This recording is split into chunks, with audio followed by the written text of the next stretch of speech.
Whenever people ask what inspired you to do this work, without hesitation, I say Amma, grandma in Taiwanese, a woman with rudimentary education, living in a small village of Taiwan. Amma was able to put food on the table to raise my mom and 2 uncles as a home-based seamstress, especially after her husband died young with alcoholism. Amma made me and my late sister Ming Ming, who is a year younger, with many matching outfits. Since we're only a year apart, we look like adorable twins in our Chinese qipao, plaid suits, and floral summer dresses. There were always the sound of food peddling sewing machines. They were the days without electric. As she working away, making dresses for women in her neighborhood. So when she heard that my family would be leaving Taiwan and move to Saudi Arabia, yet Saudi Arabia, very far away, she took measurement of me and my sister, and then she began intently to make us dresses. As you can see here, chiffon is a very delicate fabric, snags and breaks easily. To this day, I have no idea why compel her to make me such a fancy ruffled dress. Perhaps it was her goodbye gift to me. As she passed away a few years later, I did not get a chance to say goodbye. And perhaps it was her dream for me as a teenager to attend a formal ball in a foreign country. I did, however, wear this dress for my middle school graduation and was the fanciest graduate with many staring eyes. So this dress traveled even farther with me to America. About 9 years ago, my daughter Anna wore this dress to my family reunion in Taiwan. So this dress has traveled around the globe with me and my family. Today, this dress is on this model at the display window of RAI, short for Refugee Artisan Initiative. I call it RAI because it's like a ray of sunshine. As a guide and inspiration, Amma has taught me what it means to give women skills and tools to become self-sufficient and financially independent. As an immigrant myself, it's my way to give back and paying forward. I feel extremely honored to have been able to work with over 30 women from all over the world in the past 5 years.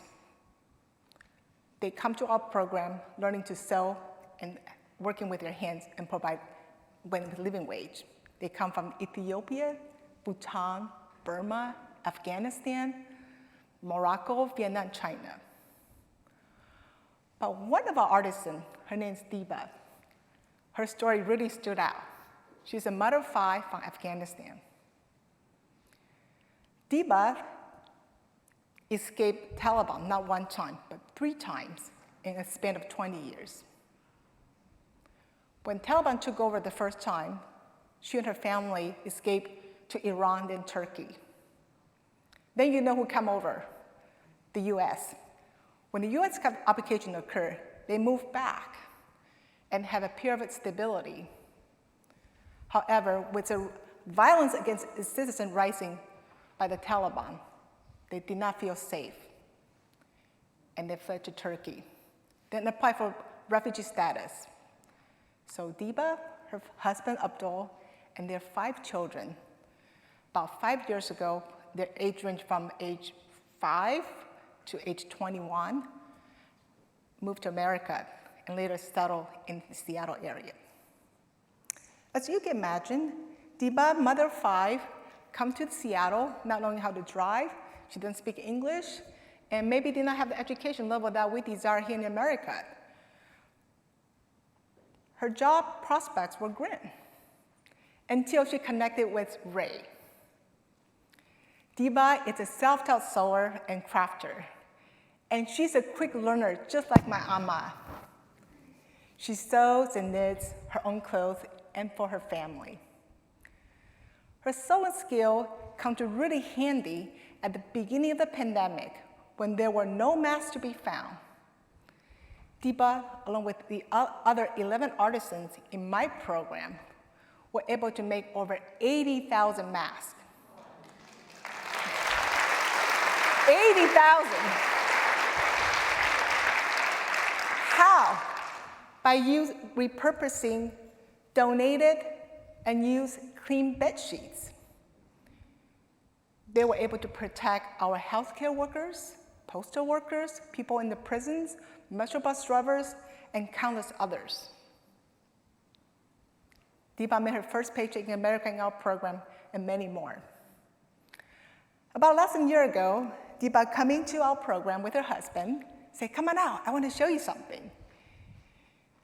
Diba bought her first car with the money she earned for her husband, Abdul, so he can have a better car to drive as an Uber driver.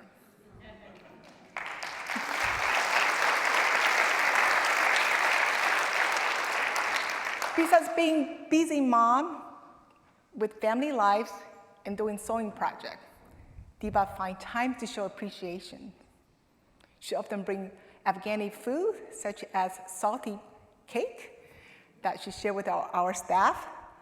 And one time, we had Afghan feast, where she brought 3 giant trays of steamed dumplings and honey cake to share with us.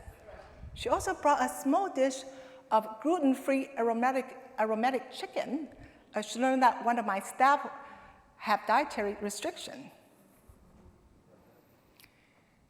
Out of nowhere one day, Diba coming with this shawl that she knitted for me and say that how much she appreciates being a part of Ray family. So last summer, Diba had a chance to go back home with her daughter Yalda to attend a family wedding. We were so happy for her, but also worried because we heard about Taliban was coming. She returned home supposedly the day after Taliban took over. The thought of Diba's husband and her 4 sons here alone without Diba and her daughter were just not thinkable. So my entire team would drop everything for the next 2 weeks. All we wanted to do is bring Diba back home safely before anything bad can happen to her. We asked for help from our Congresswoman, Pamela Jayapal, and King Shraya. Please help bring them back home safely. Despite multiple failed attempts to get them to the Kabul airport, we tried until they finally got on the plane just minutes before Kabul airport's bomb explosion. Their return is still a miracle. So when people ask, what does heart-to-heart interaction mean? On the organization level, Ray provides refugee immigrant women job by repurposing unwanted textile and give it a living wage. Like I just said before, turning unwanted textile into mask, turning unwanted empty coffee bean tote bags from burlaps into other products. But on the personal level, that interaction is the care and the love that resulted in meaningful interaction. So my Ahmad, she did it through this amazing dress. Now it's a family heirloom. I do it through providing a pathway for Diba to become self-sufficient and help her to come back to America safely. Diba does it through the wonderful food that she shared with us, and this shawl now keep me warm. Through these personal interactions, life changed, legacy live on. I can really feel my Amma spirit as she's smiling from earth, from the heaven to earth. So as I'm standing here today, sharing with you this heart-to-heart story, you might wonder, what you can do to support the work we do at RAY. One good piece of news, we have a permanent home, what we call Makerspace and Future Multicultural Arts Center. It is 7,500 square foot space in Lake City. We're doing our capital campaign. So if you're a company, we have naming opportunities, and we have a grand opening on June 16th. So if you want to come, get me afterwards, I'll give you more information. Also support artisans to the products, things they make. We have a booth here today, so visit us afterwards.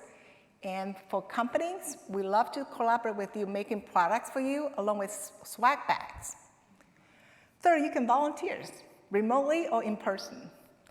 In person, up to 20 people. So together, we can all make a difference in the life of refugees, women, their family. And today, Deepa is actually here in the audience. So at the end of the program, go up, say hello, and meet Deepa. Thank you very much.